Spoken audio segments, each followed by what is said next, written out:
It's weird. I was born in Washington State at Tacoma, Washington, on a military base. Um, and I still haven't been back yet. That's what's crazy. I haven't been there. And then I moved to Louisiana. So my dad was in the Army, and what's crazy is when I moved to Louisiana, him being in the military, we never moved nowhere else. Like he just went to career and did several tours, like going at like a year at a time, whatever. So we had an option as a family that we could go over there with him, but we did. So that's really all I know. But it's crazy. I wasn't born there, but that's all I know. Like since I was a kid, you know, I actually lived in Germany for like 6, 7 months. Nah, a little longer than that. But I was a little military baby. So y'all got to interview Miss Jackson for them details. But yeah, I was born in Washington State. Yeah, and it's up. So raised in DeRidder, Louisiana, in Leesville, and that's why I'm here now. I moved to Atlanta when I got an internship, so it's up there. What age were you when you actually moved to that city in Louisiana, if you can recollect? I was a kid. I had to be like 4 or 5 years old. Okay. Yeah, I moved to Leesville, Fort Polk, Louisiana first. That's how I got to Louisiana from a military installation. So we moved to Fort Polk, and then I was in Leesville. Then I moved to DeRidder, so that's where I was at since elementary. I see. Yeah. And you never did the military yourself? Nah. I never had a real job myself, like in real life. Like, it's not something like I'm saying I'm proud of. I'm talking about like I'm really an entrepreneur. Like, I really grinded from the bottom. Like, like I had little jobs. They don't really count. I'm talking about like worked at Walmart for like a year at a time or something like that. I ain't never completed one of those tasks. Like, what's crazy is I used to be so messed up and tried to apply for those type of jobs, but could never get hired. You know what I'm saying? Got a college degree, could never get hired, but music is what sustained me the whole time. What do you think stopped you from getting hired? I ain't gonna lie. I put it like this. I look at it like when I got out of college, I had to move to Atlanta when I was in college though. So I wasn't really out of college when I moved to Atlanta. I was doing an internship. So I was living in Atlanta, but still in school. So that was crazy, right? So after I interned in college, I didn't want to go back after I graduated because I wanted to stay in Atlanta where it had a lot more resources. I feel like my chances of getting on made more sense here because I got in a room full of people who have resources, you heard me? So I was like, my network built up. I want to stay out here in Atlanta and keep grinding. So I continued interning for like 2 years. And that's why I was saying about the job. Like, I should have got a job on the side, but I knew I was going to miss out on being in the studio with, different people that, I got in the game with. So with that being said, anytime I would interview for something, it's like, Mr. Jackson, what have you been doing for 2 years? Like, you know what I'm saying? We don't see that you got any type of experience doing anything else. So, I never got hired. This was an unpaid internship? Unpaid, but it paid a lot, though, if that made sense, and wisdom. You know what I'm saying? A lot of my decision making. What was this internship exactly? It was with Boo Vision Def Jam. I worked over there with Akon, with Boo, with L.A. Reid, Ron Hurd, KP, Asante. It was a lot of people in that office. Dina. I was over there, man, just grinding from the bottom. Like, I literally lied to them, told them I wanted to be an A&R. You know what I'm saying? Shout out to Amber Grimes, JR. Them the people I was around. Big Fruit, that's how I ended up getting signed with JR on Big Fruit. You know what I'm saying? They were working over there. But it was an amazing situation, man. I ain't gonna lie, bro. Working on Watch the Throne, working on Rihanna album. It was a great experience, man, coming from DeRidder, bro. I ain't never seen no Lambo. But the first day I got to Atlanta, man, I seen a Lambo going to Akon shoot. I was like, that's crazy, bro. You got 2 Lambos in a Range Rover. I was like, he's up. I ain't never turned back since then. What was your role with these albums? I was an A&R. Oh, so you like, were? yeah. I was literally filtering beats, man, for the whole album. Me, JR, and a few other people. So like, they'll send emails. I get a whole bunch of emails from producers and stuff, and I'll pick out beats that I know that I can make it to the songwriters. You know what I'm saying? Even to the artists that they're like, for the songwriters that they might like to pick to be on there. So I filter out beats. And it's crazy because shout out to Major 7, man, that's my dog. I actually picked a beat out for him that he had did, excuse me. And this is like 2010, 11. Yeah.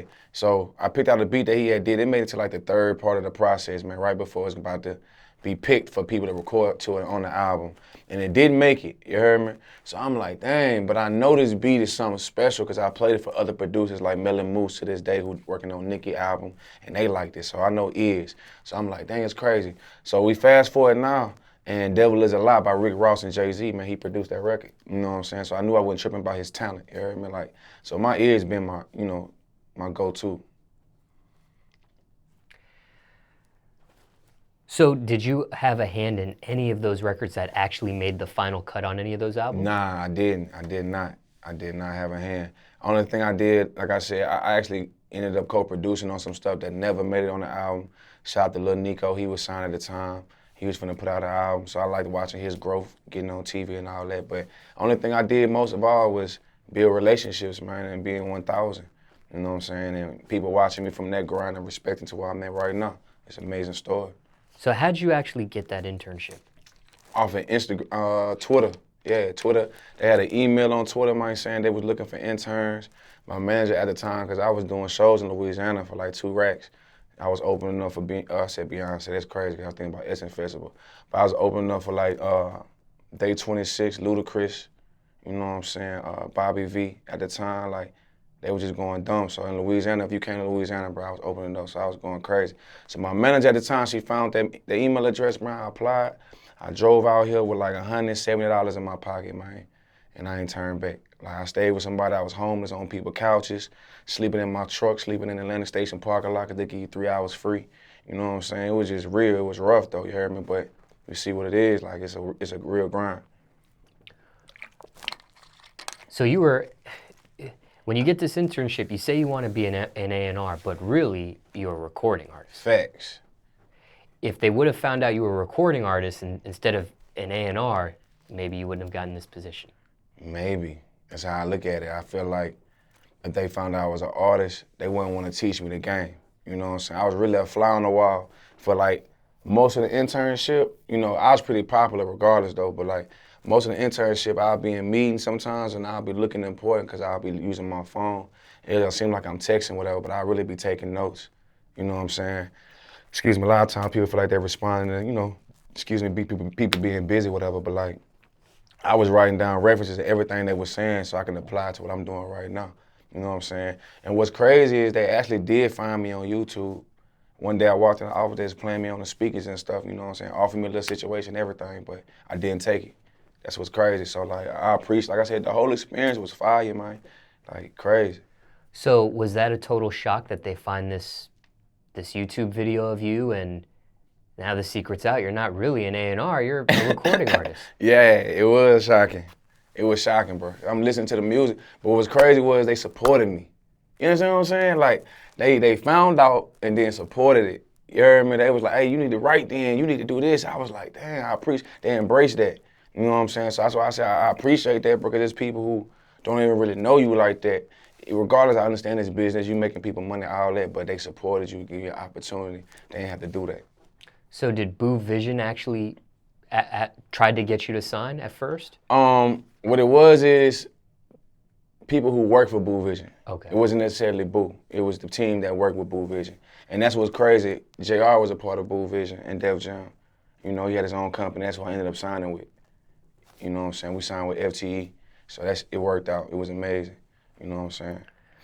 How much longer did the internship last for after they play your music, they find out you're a recording artist? About a year. About almost a year later. Yeah, about almost a year later, because everybody pretty much, you know, grew from the situation and went on and did different things, man. And took on different situations, you know, because the artists on the roster changed, people moved to LA, and, you know, labels changed. People who on part of those labels changed, you know what I'm saying? So even like how LA Reid move around to different labels, like I understand. You know what I'm saying? People being, you know, the CEO and being over the A&Rs and head of the marketing directors. All that, I know those positions change all the time. So due to that, we all moved around, did our own little thing, man, but we all keep in touch, man. We all families, all love. And it's really amazing because everybody from that situation, man, they doing well. Like, amazingly well. Writing for my homegirls, Blue and Coney, they writing for Jay-Z and Beyonce, Tiana Taylor, Ariana Grande. You know what I'm saying? JR, he at Alamo right now. It's fire. You know what I'm saying? Everybody I know from the situation. Blue and Coney, shout out to them. Shout out to Sorry the Kid. You know, shout out to Khan. He's still going crazy and doing shows. So do they actually let you go, or do you leave, or? Yeah, you're an adult, man. You pretty much, as an intern, man, you make your own decisions, bro, because you're working for free at the end of the day. You know what I'm saying? So pretty much anything you really want to do, you can do it. I just look at it like I got relationships with people, so I really want to connect and make sense with what my decision making. Like, because again, you can make money in different areas. It ain't got to necessarily be the internship. Were there ever thoughts of you saying, I'm going to give the recording artist side of things up and really try to be an A&R for real? Hell no.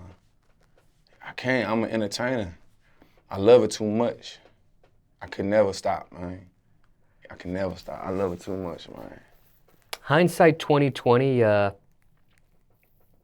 any regrets on that internship and making the decision to be an intern for that long and how things played out? Or would you do it all over again if you could? Yeah, I would. There's people that I met from the internship who help me to this day still. You know what I'm saying? It take years to get in certain rooms. And I wasn't in no rooms with no little dogs, you know what I'm saying? So nah, I'll do it all over again, bro, because like I said, relationships are worth more than money, bro.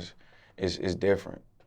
It's different situations. So yeah, I'll do it all over again because, you know, you got to gain people trust out here, man, and learn who people are because everybody not worthy. How long were you homeless for?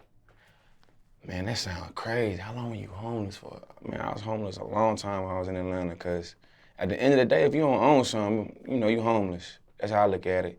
You know what I'm saying? Let's say about 3-4 years off and on in situations. It wasn't necessarily like, say for instance, I have a situation where I'll be putting in on something. I just say, put it like this, even signing certain situations and deals that we had going on, being able to move around, traveling, you know what I'm saying? Being on the road, that was kind of like home, if that makes sense. You know what I'm saying? All those opportunities. Man, I remember, I ain't even gonna lie, when I was interning, bruh, they used to send us to mixtape release parties, and I used to be so happy to go, because that would be the only way I could eat, because they had free wings all the time. Like, I used to always, they used to be like, Damar, you here? Yo, I'm here. They used to be excited I was there. I'm like, I'm excited too. Now I take my time getting to the wings, you heard me? Because that was really the only way I could eat, but niggas ain't even know that. I'm talking about 2011. I'm like, damn, I was down bad. But I appreciate the music scene here in Atlanta, man. Was that the same time you were, that moment when you were going for these wings, was that the same time you were sleeping in the car at the Atlantic Station parking lot? Exactly. So that was the worst moment, that was the bottom point of the homeless The bottom spell. point, man. The bottom point. And like I said, I was living with somebody in Kennesaw, so I really couldn't afford to get back to Kennesaw and go to the studio. So what was crazy about it, like, me, I did pretty much everything. While I was interning, I was still working. I was putting out videos on, that's why I said about YouTube. I was putting out covers and remixes on YouTube. I remake the beats, making rap songs, R&B songs. So it wasn't just like I was just going to working on the internship. Now I was still working on my business while I was still grinding over here. You heard me? Because I had a plan the whole time. So it's not like I was just interning, man. So that's why I said they called me because at the end of the day, my stuff started popping. I was getting, 700,000 views on YouTube on one video, almost 1 million. You know what I'm saying? That's pretty much crazy for somebody with no fan base. Were you monetizing and making money off of YouTube at that point? I wasn't aware of it. So after I went to TuneCore like 3 years, like 14 and 15, around that time. Yep, and I seen that you could actually monetize on your videos. That's when I started monetizing them. And then I had to pick which ones I could do it, because being that it's a remix or a remake of somebody else's work, that's a derivative piece of work, man. That's really a copyright infringement. So, I couldn't do it for every video, but anything that was original, monetize. Now, there's obviously different levels to being homeless, some worse than others. Facts. Probably the lightest level of being homeless is probably the couch-to-couch situation, house-to-house, Yeah. different roof over your head. That's what it is. Maybe a little worse than that is a shelter. Yeah. Have you ever had to do the shelter? Nah, I was a house-to-house, couch-to-couch, in the car. That's another level of sleeping in your car. Yeah. Just like I said, it was some moments when, like I said, you sleep in your car because you couldn't afford to get to where you could lay your head. You know what I'm saying? You ain't got no gas in your car. We ain't got no food, bro. That's just what it is. Like, hey, I'm going to stay here close to where I work at, you know what I'm saying? And figure out how to get clean for the next day, man. That's just how I go. never did the level where you slept on a park bench. Oh, nah, man. Because this thing, first of all, shout out to my family, bro. This is by choice, you heard me? Because I got family in Louisiana I can always go back to, but I wanted to grind. It's a difference, you know what I'm saying? I was a man, like, I'm not asking my parents for nothing. You know what I'm saying? That was my mindset. So it's by choice. You know what I'm saying? It's not like I ain't have people who want to be there for me, who ain't want to help me. It was like, nah, I want to get this on my own. You know what I'm saying? I want the reward. You hear me? So at any given point, you could say, hey, so-and-so family relative, I'm coming back to Louisiana. Can you spot me to get back over here? Man, and I would have got home to Louisiana. It would have been by bus, train, mega bus, whatever. Miss Jackson would have made sure I got back to the crib and I would have been sitting in DeRidder doing whatever, but that's not what I wanted to do. Because like I said, at home, like I said, this is different. Did you hide this from them? Did you hide the fact that you were... Hell yeah. Hell yeah. It's called pride. Come on, man. Pride and ego. You know what I'm saying? Like, that's the biggest thing. That's what me and my dog was talking about yesterday, bro. Like, that pride, that ego, and how you doing things that you wouldn't normally do. You hear me? So... How has your pride and ego changed since that point of being homeless? Yeah, I was already humble, but like I respect the grind to another level now. Like even artists who come to me talking about, man, I want to do a feature, I want to work, whatever. You gotta invest in yourself. The same way I invested in myself, bro. You gotta take them chances. You gotta take them L's until you know what I'm saying, until you win. Cause it really is lessons, you heard me? So like, I'm not moved by too many stories, you know what I'm saying? Cause I done been through what I done been through. Spending all this money, going back to zero, getting it back, all that, like, you know what I'm saying? Making bad decisions, it just make you better, that's all.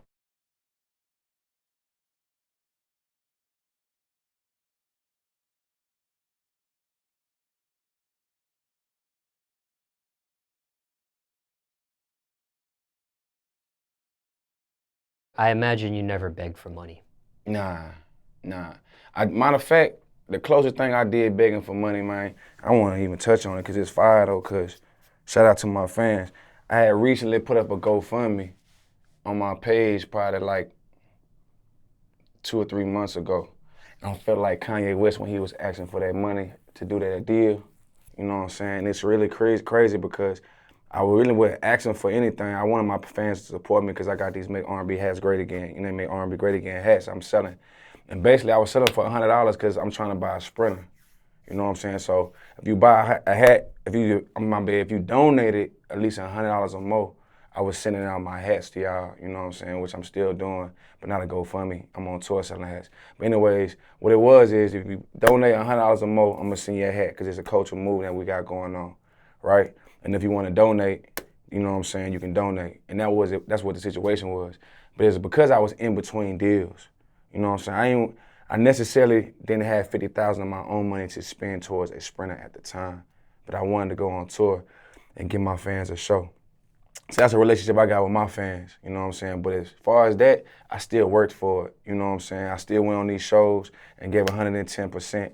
The people who donated, like Raheem DeVaughn, and was other celebrities who believed in me, you know what I'm saying? So that GoFundMe and that movement was about people believing in me and also being a part of the culture, what we doing right now with this R&B, you heard me? So I understand it, but that's the closest I ever did for asking about, you know, asking for anything, you know what I'm saying? But I still work for it, you heard me? With the GoFundMe, is that a situation where you set up a goal of a certain amount, and if your people that donate match that, they get to that goal of that amount, then you get all the money, and if they don't, you don't get the money. Is that the situation? I actually don't even know, because I didn't complete the situation. So like, I know that it allow you to withdraw the money at a certain time, and I don't even really know the rules. I really set it up and wanted to see what my fans thought about, you know what I'm saying, supporting me, you know what I'm saying, helping me get to the next level so I can get on the road.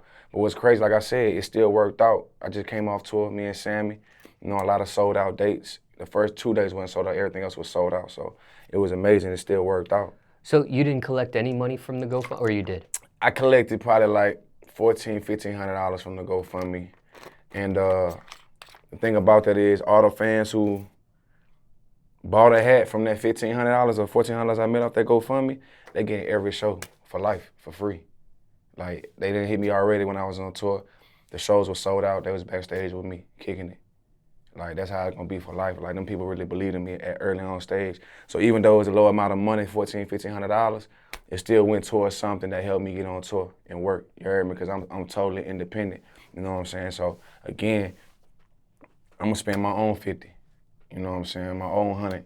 But being in between deals, like I said, I want to see, you know, how many people really want to see me win and support me, man. I appreciate that because it show for itself what it is.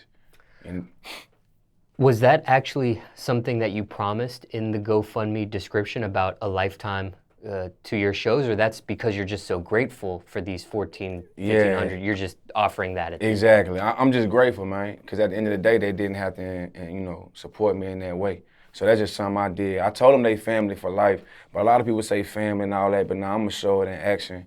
Every time you come to a show, you good. Ain't nothing to talk about. It works. Old girl showed the security at the door. I DM'd her, said, let them know you good. She right there at the front of the stage. It was crazy. So I love it. So how would the parking situation work out? You would actually go to the Atlantic Station parking garage. Yeah. First 3 hours are free. Yeah. And then what would happen right before the third hour kicked in? I got an alarm set on my phone. So, like, I just had infrastructure in my mind. I'm like, what time I pulled in, I'm just gonna set an alarm 10 minutes before. It's gonna wake me up. If it's time to go to the studio, I'm going to the studio. If they're rescheduling, I'm still gonna wait right here, leave out the parking lot, get a new ticket, go right back in that thing. You hear me? That's the process. Now you got 6 hours. But the thing about it, I wouldn't sleep that much longer though after that because like it was just because of, you know how Atlanta traffic is, man. Like from 5 to whatever, it's over with. And most people start sessions at 7, at 8. When you ain't got no money, I can't go nowhere. You know what I'm saying? So I'm just hustling. Whatever I can do, you know what I'm saying, to get it in so I can survive out here, man, because it's a real grind. Were you prepared for this homeless spell? Nah. I know you said this was by choice, but were you prepared for it? Nah, I wasn't prepared for it. I was not prepared. I don't know how you can prepare for something like that. I really don't, because when you think things gonna move in your time, you can't be prepared for that. You know what I'm saying? You only make adjustments, you heard me? Did you ever get caught by Atlantic Station security? Like, hey, this guy's sleeping in his car? Or? Nah, I don't even think it's illegal, so hopefully they don't say nothing. Honestly, man, like, think about them people, the security. Okay, so I understand how you slept. I understand how you were mobile. You had a car. You would eat the wings at the studio listening event, like you mentioned. Did you lose weight during this process? Yeah, everybody. You know what's crazy, bro? I be seeing artists going through the same thing sometimes, and I be like, man, I feel you. On some real, I can see how they stressed out, smoking, losing weight. You know what I'm saying? Not eating as much, working all day. Cause you make the best music when you fucked up, man. Honestly, cause it's coming from you being desperate, being hungry. So you fucked up, like you'll work all day and eat one time maybe, and smoke again, forget to eat, and this happened. It's a routine, consistently. You know what I'm saying? I don't take other drugs, but just think about the people who popping pills and doing everything else, man. Like it take a toll on your body, bro. It take a toll on your mental. So yeah, I was losing weight, but at the same time, I was eating because I was still in promising situations and stuff that was flourishing. You know what I'm saying? But like just on my own as a man, I was fucked up. So when I was moving, I'd be in a mansion one night and then I'd be over here. You feel what I'm saying? Like I'd be in, bruh, it's crazy. I remember going to strip clubs.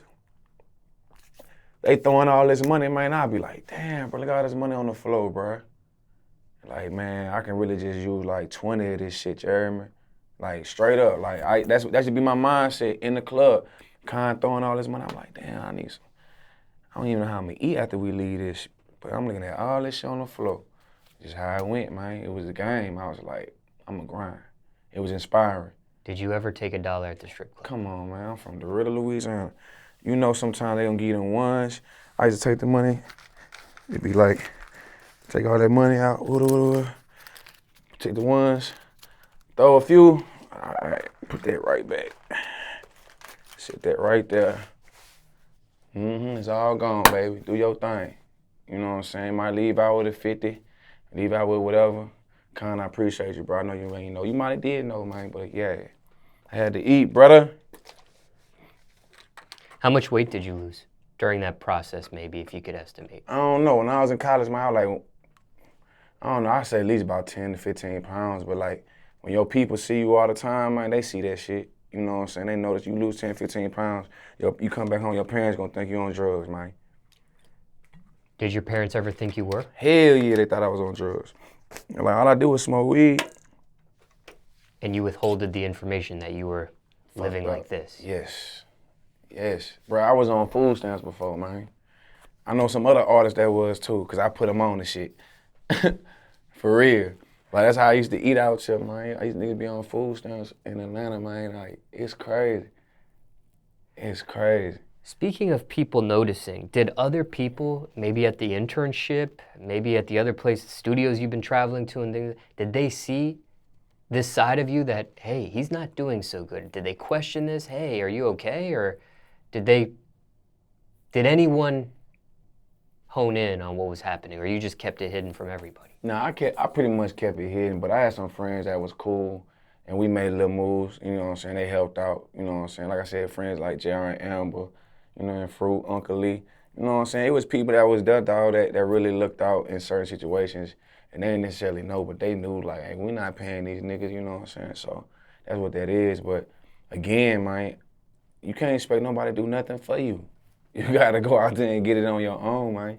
That's just what it is. Like, I ain't never, like, expecting nothing to trip about none of that. Like, nah, I just appreciate the opportunity, and I'm gonna take advantage of it and turn it into some revenue. What about as far as hygiene in a shower during those times? How would you fit that in? Yeah, I would always, like I said, I had homeboys, Fruit, JR, they stayed downtown. I can always go to their crib, Okay. get straight, woo. That's why I said I had people around that were, you know what I'm saying, that was there for me, dog. Like, I wasn't around no musty, dusty little dude, you hear me? Like, I was always right. But again, behind the scenes, you know, it was just what it is. You got a Supreme mirror, man, you a legendary. Yeah, that was from last season. Hey. During this time, did you suffer from depression? Did you ever had any suicidal thoughts? Yeah, nothing suicidal, bro. I know God, so I never thought like that.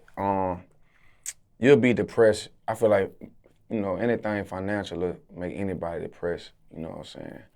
That's just what that is, but it never made me depressed to that level, you know what I'm saying? Because I always knew I had a plan. I know all this temporary, bro. Like, you'll spend 100,000 and then it'll be gone because you're making an investment. You can't be about to kill yourself, bro, because you gotta know it's a way to go get this. It's that simple, man. People don't know how to go get the money, so they'll feel depressed and like, you know, you gotta take yourself out. But nah, you really just gotta take time to figure it out. If you're not here no more, you really don't have an opportunity to do that.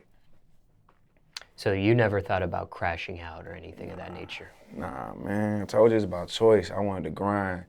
You know what I'm saying? I also know about, you know what I'm saying, false entitlement. Like, people always, I've been around successful situations before my own, and I can see how people can feel like, hey, I did this for you back in whenever, you owe me this.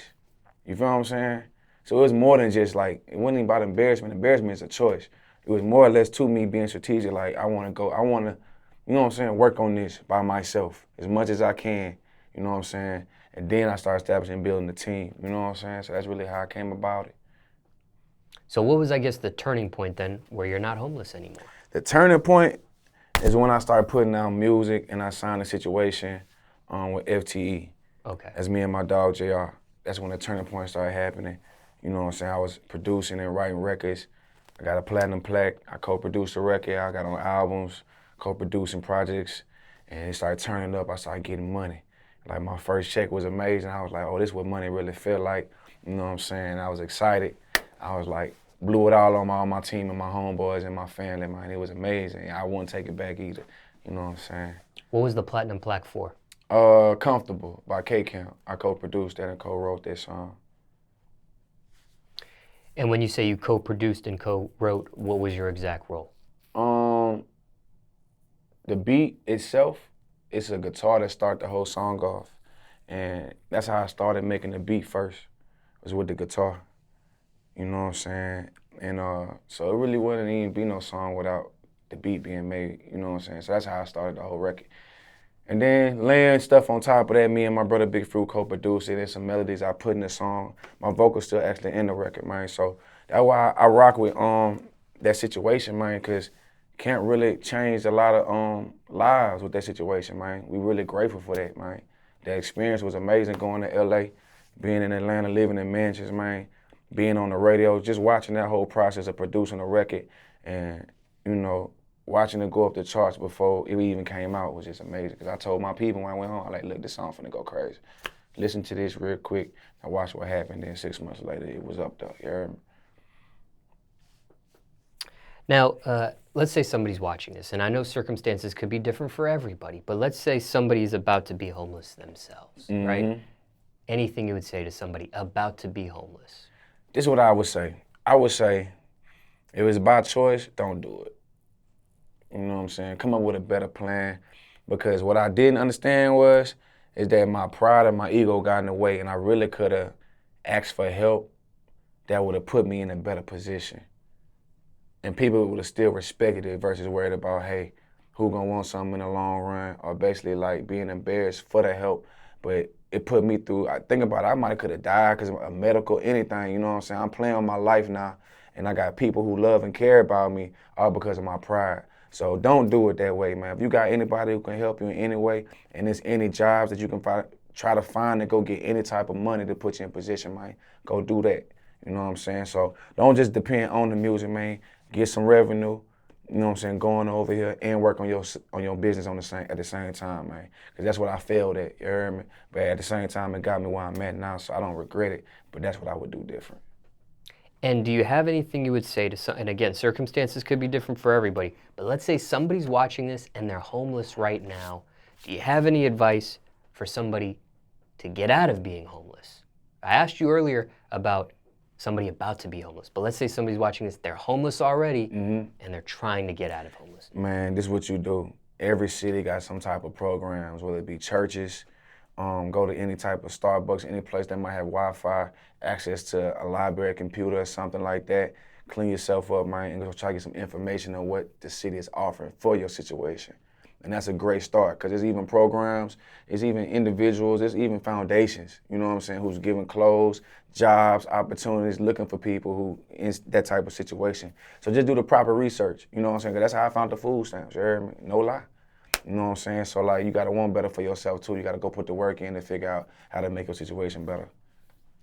Just curious, and again, there's different levels of homelessness, right? Yeah. But when you see homeless people on the street, how do you react to them? It depends on how they approach it, you know what I'm saying? But I react to everybody with respect, man. Like I don't mistreat nobody. You know, homeless or the richest, it don't matter who you is. Like I respect everybody. But sometimes homeless people come at you incorrect, you know what I'm saying? You gotta let them know, man, it's a choice thing out here. You can go get it. Excuse me, you have opportunities, because I'm really into investing in the kids right now. You know what I'm saying? People who haven't had an opportunity to make bad decisions. You know what I'm saying? Not saying I'm against adults who trying to figure it out, but I'm just saying if you're an adult, I don't feel as bad. I want you to go ahead and, you know what I'm saying, figure it out and get your mind right, because that's really all it is, it's your choices. Now, what college did you attend? Man, I went to ULM, the best school in the world, University of Louisiana at Monroe. It's in a Rose City, North Louisiana. You know what I'm saying? They held me down all the way. Like, for real, D1, it's an amazing school. We right there by Grambling State in Louisiana Tech, so it's like 3 schools in like a 30-mile radius. You heard me? I'm actually finna go back for the GSU game in August, man. And no break from high school? You went straight to college after high school? Yeah. College, what it was, I think it was called prep at the time. You know, when you go to prep and they get you ready for college, whatever, during the summer. Man, I went to college for that little summer break, man, turned up, me and my dogs, met some people, and we was on them girls, bro, and it was over with. I was like, man, I love this school. It was just amazing, because it was so many people in one location that you ain't never met before. In Louisiana, it was like, damn, some people you remember playing them in sports, whoop the whoop, but it's like, it's just people from everywhere, you heard me? And it was just an amazing situation, so I loved it. And then we got like a bayou going through my school, you know what I'm saying? It's just fire. Every time you get to go to Louisiana, man, to go to ULM, man. And what led to you choosing that school out of any college you could have attended? everybody where I'm from stayed down south Louisiana, man. So I told you I'd be going a different route. I always been that dude, like, do my own thing. So really I had got like a little scholarship at the end for band. I was in the band, the marching band in college. So I did it for like a year and a half or whatever, then I quit. But that's really how I got there, because I was trying to go to Florida A&M. But I couldn't afford to pay no out-of-state fees and nothing like that, because we ain't had no money like that. So my parents was like, hey, man, we just try to figure it out, because the biggest thing for me about college, bro, that's why I'm so glad I finished. Like, I don't even care if I got a job using the degree, none of that, man. It's the fact that I'm the only person on both sides of my family to graduate from college, bro. And you know what I'm saying? My mama made me proud about that, because you can't take that from me. You heard me? Like, period. You know what I'm saying? Come from where we come from, to do that, man, it's fire. You know what I'm saying? Did you live with your parents during the time you were at that school? Nah, I stayed. DeRidder and Monroe, like, almost 4 hours apart. Oh, they are, okay. Yeah. I never stayed. Man, after I got out of high school, I was gone. I never turned back. It was over with. So did you live on campus, or did you have an apartment or something outside of campus? I stayed on campus. Everybody who, man, if they watch the interview, they'll tell you in the comments, man, I used to be on campus, bro. I had a studio in my dorm room. No lie. My parents got a loan out, and they helped me get this keyboard and this studio equipment, and I helped pay some of it off, because I was throwing parties in college. But I had a dorm room that I had a studio in, man. I was recording, having sessions in there. So all the artists around the city, around Monroe, even people traveling from Grambling would come to my studio on campus and record a session. And that's how I know how to record myself. You know what I'm saying? I'm an engineer, I'm a producer, because I've been doing this for everybody else before me. Did that ever cause an issue, the studio in the dorm? Nah, but it was up though. It was up the whole, every day, pretty much. Even summer school, it was up there. You know what I'm saying? You think about it, bro, like, you in the heart of the city, really, pretty much. You know what I'm saying? And in Louisiana, we don't have access to studios like that. So for me, even having that in that area in North Louisiana was crazy. The music didn't bother other people in another dorm, or? Nah, man, it's college, man. It's parties every night, all day, every day, pretty much. Like, it's up. Ain't nobody tripping about that. You were a college party promoter as well? Now, I wouldn't, see, check this out. What happened was, I'm a part of a fraternity. I pledged KK side band frat my first year. My second year I did 858, so I'm an alpha. So I was throwing parties. So like the dude who was over the alphas at the time, the president, he was like, hey man, there's my other partner, he from Opelousas, Louisiana, my dog Dustin. He was like, hey bro, I want you to take Dustin's position and be over the parties. I was like, man, why would you do that, man? Like, it's my dog. You know, I felt like, you know, I was stepping on his toes, you heard me? But I didn't understand, because Drew, he's so, you know, strategic with his moves, because I was so popular on the campus. He was like, make this man the face of the parties. It's gonna make everybody come woo, all that. And I didn't even know that was what he was doing. So he made me over the parties. And bro, I started having parties. I know on my at the time, Facebook was popping. So like, you could only have like 5,000 Facebook friends, man. So I had 2 pages, because I couldn't add no more people. So you had to like, literally like click each friend to send a message out for them. You know what I'm saying? To invite them to a party, you heard me? So I got so smart over time, I was doing it so much, I would Google a link where I can just add everybody at one time. So with that being said, everybody in North Louisiana, South Louisiana, they'll be traveling to these parties, bro. I'll be throwing these parties for the frat, right? I'll get the liquor license, I'll get the building, I'll book my DJ Star. He's still my DJ to this day, so shout out to him. So I was doing my own thing, booking all these parties for the alphas. So I make sure my DJ play my music at the end of the night, by the way. But what happened is, being a part of a fraternity, man, it's a non-profit organization. You can't take none of that money, man. So I'm looking at 10 racks. I'm looking at 8 racks, you know what I'm saying? You in college, that's a lot of money. You know what I'm saying? You make 30 racks over time for this. I'm like, damn, I can't take none of this money. So I'm like, but I'm doing all the work. So me and my dog Trail, we was like, you know, he a Q at the time, so we throw this big homecoming party every year called Animals Attack, man. We running around the city getting these buildings, booking police officers, because, you know, they'll try to shut the party down if you don't have the police out there. You know what I'm saying? Because everybody, it's just raw. It's ratchet out there, so we try to make sure it's safe. Anyway, doing all this work, man, to no gain in your pockets. So I said, man, I'm finna start throwing my own shit. So the frat was like, what? You think you bigger than the frat? Yeah, I feel like my brand probably is about as big or bigger than the frat right now. So I threw my first party, black and white party for the ladies. I let all the ladies in, free till 12. The line was down the street. I couldn't even host that bitch and go back and put bands on people's arms and collect the money at the same time. So that's how I knew how to build a team. So I had somebody doing the bands. And my dog, Trail, he passed by me in the hallway. He was like, hey, bro, you want me to help you with this party, bro? I was like, nah, you straight. Because you know what I'm saying? Again, I don't want nobody trying to help me. You know what I'm saying? I don't want nobody at the end of the night like, man, you owe me $300-$400 because we didn't negotiate nothing for him helping me at the time. It's just in the moment. I was like, nah. I go back outside, man, I'm entertaining all the females trying to get them in the door because all these niggas over here trying to pay 40. So I'm trying to get them in, you heard me? I'm running it. Now they like, I'm getting on the mic, man. As soon as I get back to the door, I see Trail just putting bands on everybody. I didn't even stop him. I said, man, I appreciate you, dog. That been my best friend in college since that day. Me and him made like $45,000 in college, bro, throwing parties, no lie. Me, him, and my DJ. So my DJ to this day, he's still my DJ 10 years, you heard me? And we on the road going dumb, K. Michelle tour, Lucci tour. You know what I'm saying? My security, he's still my nigga from college, the only nigga who was really about that. So my team is really my family, you heard me? So it's just crazy, that whole situation, man. Like, it's just crazy. So that's how I went down in college. I wasn't no party promoter. I just ended up having a brand and knowing how to do the business. You know what I'm saying? So that's how I ended up going, man. And turned my whole brand up in college. So when I put a song out, everybody know what it was. They was playing it at the party already. You know what I'm saying? Because I was just strategic with it, man. So how did the frat deal with you after they see you successful on your own? They weren't liking it, man. I ain't gonna lie.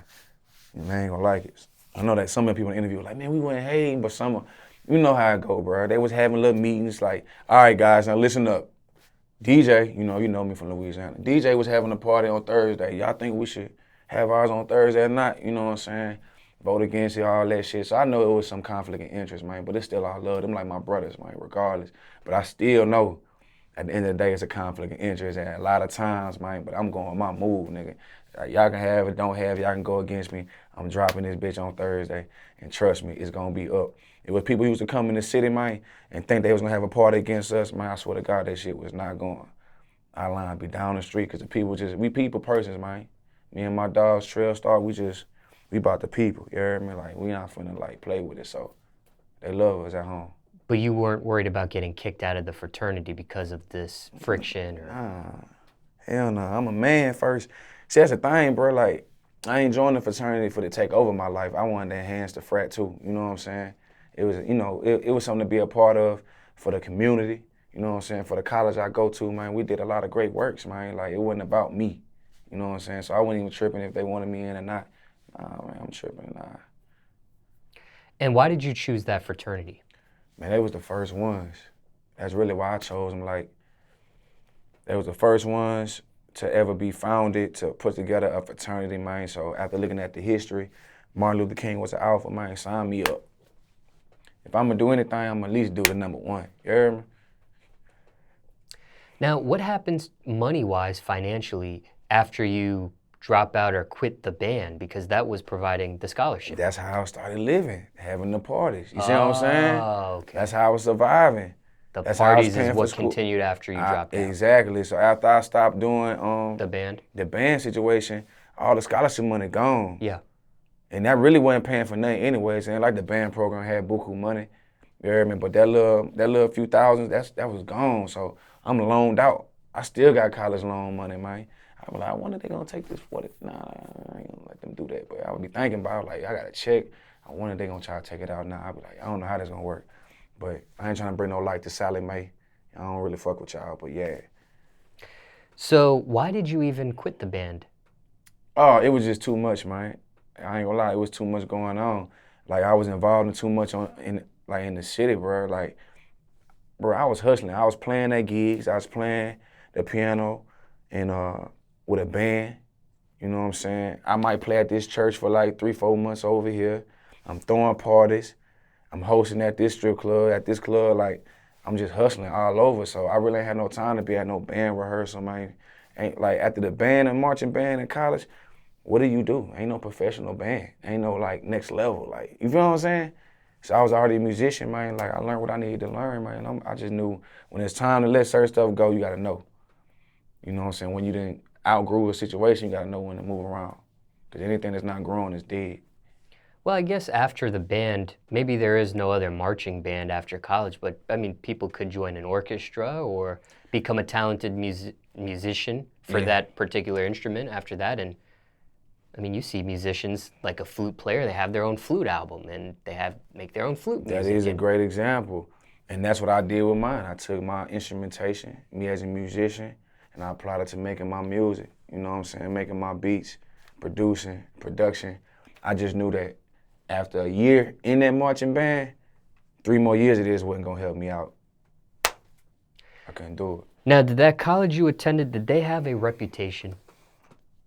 Colleges have, each college has a reputation for this or for that. Did that particular college have a reputation? Yeah, just being the most turned up school that's not a HBCU, if that makes sense. Cause like in Louisiana, you got Grambling, you got Southern, and them 2 black schools, and a lot of times, if you're not at a black school, people don't think your school really be popping. You know what I'm saying? But for our school was looked at almost like a HBCU in our area because all the black people, we had our own community, and it was almost like a 60-40 situation. But when we turned up, the whole city was black basically. Like Monroe, Louisiana is a black city. So like our school, raw. You come to our school, you gonna drink every day. Like it's a whole different situation, man. It's just popping. Like, you wouldn't even expect it. That's the whole thing about it. Cause North Louisiana, a lot of people don't be going to schools in North Louisiana like that. They'll go to LSU. You know what I'm saying? They go to Xavier, you know, they go to Southern, you hear me? They go to Grambling, but that's up North Louisiana, but at the Grambling, you don't hear nothing about ULM, NSU. So, safe to say that school followed the reputation. Oh yeah, it's up there. You know, it helped make Damar Jackson. Now, what was your actual major? Mass communications, man, like mass comm, public speaking, PR, radio broadcasting. I learned about Fox News. I learned about, you know what I'm saying, how the game mechanics work. You know what I'm saying? Some of it I really still use to this day, man, like how to communicate. You know what I'm saying? Like it makes sense for me. You know what I'm saying? So I love it. So hindsight 2020, did you choose the right major? I ain't gonna lie, I don't know Smallz, cause I still ain't used a degree. It's like you can go get the information. Like I feel like educating yourself, especially now, is really up to you. You know what I'm saying? So it's like, it's not even if I choose the right degree, it's like if I wanted to educate myself in that area or not. You know what I'm saying? That's how I look at it, because I still ain't use it for nothing. What motivated you to finish? I do a lot of interviews, and not everybody finishes college. Man, you ain't lying. Not everybody gets that degree. Man, you ain't lying, man.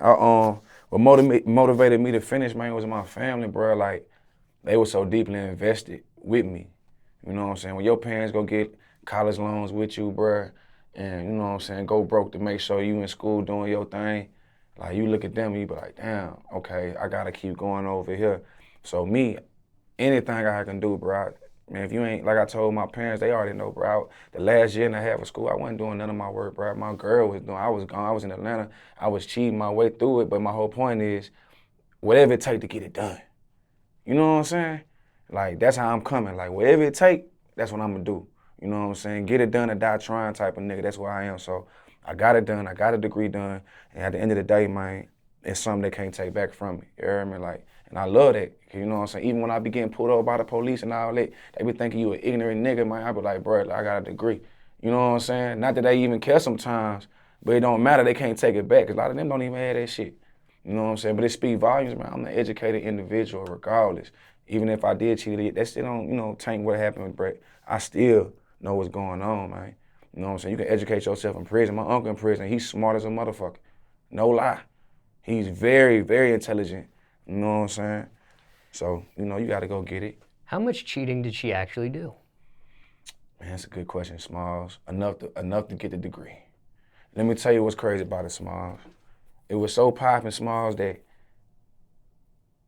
I went back to Louisiana just for the graduation. I was interning. What I had to turn in to graduate, I still ain't turned in. It's supposed to be a portfolio of everything you did during the internship. Everything I did was documented from Twitter and Instagram before it came out. I mean, when around the time it came out. So I couldn't even like turn that stuff in, let alone finish the work that I was past due on. So that let you know that it was all perspective, that we thought this dude was finna be out of here. You know what I'm saying? My teachers really supported everything I was doing, bro. I was doing shows. I was out here cutting up. So they just watched the movement. They was like, man, we just want to see you win. So when I came back to Louisiana for the graduation, bro, no lie, I had a party flyer. And I told my parents it's up. I said, man, just pull up to the graduation. I'm walking. So everybody knew they was coming. I ain't had no Madam Cum Laude or nothing on me, bro. I just straight hat, cap, and gown, right? And everybody called me DJ, so they didn't even know my real name, you heard me? So everybody, when they said Damar Jackson, they just seen me, whole Coliseum went dumb. I'm like, damn, that's crazy, bro. Like I'm at a show again, you heard me? So they going crazy. So I look at the newspaper the next week, it's me and the dean shaking hands on stage. So I'm like, damn, how I get on the front of the newspaper? I ain't got on no accolades or nothing, but it's all influence. It's all about how you do right by people, man. It was a moment. It wasn't even about, you know what I'm saying, it's either, you know what I'm saying, the smartest person in the room with the, you know, because we got a pharmaceutical school, you heard me? Like, he got a pharmaceutical degree. None of that, it ain't even matter. It was just strictly about, hey, this dude right here, he inspiring everybody. You know what I'm saying? So I appreciate my school, man. It's up there. Well, at what, and this was your girlfriend at the time? Yeah. Well, at what point did she start helping you with this stuff? Was it junior year? Was it Junior year? My junior year, because we both had the same major. That's what I really wrote Unfaithful about. And she moved to Atlanta for me. That's what's crazy. That's the story's so crazy. She from Louisiana. She moved to Atlanta, got a job out here. That's how I got back with her. It's like I was messing with her in college. She helped me graduate. I escaped the shit. I was like, okay, shit, I'm gonna go this way. You know what I'm saying? Then she's like, well, I'm coming. I'm like, damn. You know, so when you get something familiar, you end up going back. You know what I'm saying? So that's really what happened. This is the girl that you are posting on your social media? And No. Oh, okay. Oh. No. Okay, that's a different girl. Yeah, I'm talking about, so like, check this out. My project, Unfaithful, is an EP, and my album I just dropped, U2, it could be Unfaithful too, but it's called U2. And it's still talking about my ex in a sense, and it closes that chapter. But my new girl I got right now, I've been with a year. The one we see in all the social media, Yeah, that's my skits wife. and stuff. Yeah, that's my wife right there. You heard me? That's a new woman, you know what I'm saying? New everything, you know what I'm saying? What's her name? Her name is Jamie Lauren Jackson. Yeah. Now, the old girlfriend, when she starts helping you with this stuff, does she ask you, hey, do you need help? Or I see you doing this intern stuff, so I'm gonna help you with it? Or are you asking her to do this stuff for you? Does it start with one class and then she ends up doing more work, or? I ain't gonna lie, it was actually kind of easy, bro, because she got the same major. So a lot of this shit was copy and paste. Oh. You know what I'm saying? And like alter a little something. You know what I'm saying? I even learned in college, bro, because you gotta, like Dre say, find the right way to do the wrong things. But like, it'll be a paper, man. You know you gotta have a paper that a lot of people ain't gonna relate to this college shit, man. You got a paper you gotta turn in, and they might be like, that bitch gotta be 4 pages. I'm gonna go write 2, 3 pages at the most. You know what I'm saying? But I'm gonna go, it's called copy and replace or something like that, insert and replace. I'm gonna take all the periods and make them a 16 font. So it's gonna extend the page. But to the naked eye, you can't tell that the period is a 16 font versus a 14 font. It's just that one little change is gonna extend everything on the font and make it longer. You hear me? But I used to be doing stuff like that, man. In high school, I used to wear rubber bands. It's like you would get your little money, you know what I'm saying? You had a little rubber band on your wrist, and I write the answers on the side of the rubber band, and I stretch it, and then flip it over. You know what I'm saying? That's the type of stuff I used to do when I used to be trying to get by, cheating in high school and college. But it wasn't me asking her. It was really mostly her really trying to help me, man, because we really on the same page. Like, she really, like, was looking out. And I appreciate it still to this day, man. That's my dog. So you would have the same classes as her? Same classes. That's how we got together. She was 1,000 for waiting until I got out of my relationship with the girl I was with. And then we was in the same class. And, like, you know, bro, that's another thing. When you start spending time with somebody, it might not be somebody, you know, this ain't got to do with her, but, like, you can start liking somebody just off of spending time with them. You know what I'm saying? You ain't got to be the most attractive person or y'all even trying to be on that. You know what I'm saying? So that's so I can understand how you can start working with somebody and then all of a sudden now y'all together. You heard me? Like, I can see that. You know what I'm saying? But, like, that's how it worked out, man. So you did get a little help from your ex-girlfriend, but A lot of help. Okay, you got a lot of help. A lot of help. Okay. So overall, though, was it easy or hard, with everything included, to complete this degree? It was hard. It was hard. College is a scam for one, but it's hard. Cause it's so many distractions, man, when you doing college, when you in college. And how I look at it is, everything ain't necessary for you to take. You know what I'm saying? That's why I look at it like that. I'm like, certain classes I needed for the degree wasn't necessary. You know what I'm saying? So that's discouraging to a person like me who know better, cause like I understand it got rules, but I don't fuck with rules. Cause there's always somebody who's not obeying those rules, cause it's at their discretion. Whoever's in control. And then that's really up to me if I wanna let you have that power to be in control to tell me what I gotta. You feel what I'm saying? So I'm really not a person about rules like that, man. So college, it was hard for me in a sense, man, just trying to have that infrastructure, bro. You know what I'm saying? Dealing with taking Spanish and shit, man. I wasn't trying to learn Spanish, bro. I failed it like 2 or 3 times before I even passed it and dropped it and all that, cause I didn't want to waste no money until I got my mind right. I passed it with 2 C's just to barely get through, cause I had to force myself to learn this information, then forget it for the test, man, cause I ain't trying to keep it in my mind forever, cause I wasn't gonna utilize it. What was your GPA, do you know? I don't even know, but C's get degrees, though. C's get degrees. You said college is a scam. Yeah. So hindsight 2020, right? Based on your life and knowing what you know now, are you glad you went to college and got this degree? Do you wish you would have bypassed this whole college experience altogether and just went straight into this A&R path or music position and just went straight to the music? I ain't gonna lie, I be thinking about that a lot. See, the only reason why I would say I wouldn't regret it, man, because everything that you happen in life, it adds to your story. So I really don't want to say I would change anything. But what I'm going to do with my kids, like, if I see somebody as talented as myself at a young age, because I've been doing like 19 years old playing the drums. I started off playing the drums and rapping. Bruh, I'm going to take that little nigga and I'm going to invest in this. We finna go work. I'm finna show you how to record. I'm finna start you now at failing, at sharpening your tools. Because by the time you 15, 16, superstar, you heard me? So I just would have invested in what I needed to be doing. But that whole experience still I don't regret, you know what I'm saying? I'm not gonna change it out because it made me who I am today. So I appreciate that shit. So nah, I wouldn't change anything. I just know that now that I know better, I'm gonna do better in the future if it come around my way. And as this interview, you don't have any kids currently? Nah, I don't have none. I'm trying to get something small. I need like 3 million before I do it though. Why 3 million? I really just made a number up, but like, how I look at this, man, everybody around me who got kids, they kind of got their shit like structured in a way. You know what I'm saying? And like, I ain't really done traveling and all that, so the real thing about it is, man, I want to be private jet. It's like, I just know right now, like, when I go to shows, like, I'm flying first class and all that, and being realistic, bro, I'm gonna have to downsize that to bring my family with me right now. You know what I'm saying? So it's like, I ain't trying to be selfish, like, I don't want to worry about me. But right now, I want to execute on what I got going, because it's really going crazy before I have to take time and have to deal with having kids and all that. So I just know when I reach a certain goal, I'll be more comfortable. You know what I'm saying? It won't take it away from the operation. You heard me? So that's why I said 3 million, because I like, man, get 3. It'll make sense right now. Because right now, you know what I'm saying? My last question to you is the hat. Yeah. The Make R&B Great Again hat. Obviously, it's a playoff of Donald Trump's Make America Great Again slogan. Yeah. Or spin off of it. Yeah.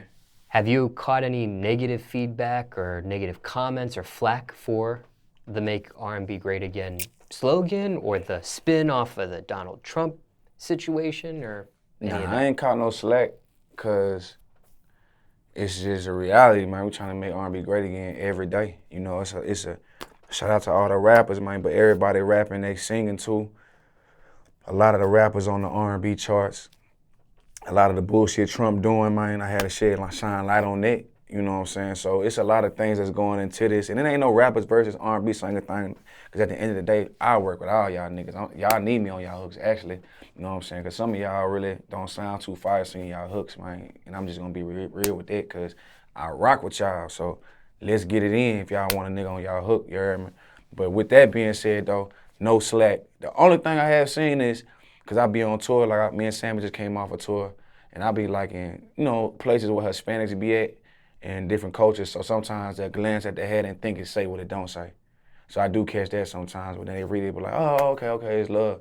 But nah, ain't nothing like that, man, because the album going crazy. We actually sold out on the hats on tour, you know what I'm saying? So they really already around the whole country right now. So if you do see somebody with this, you know what time it is and you know where it started at, you heard me?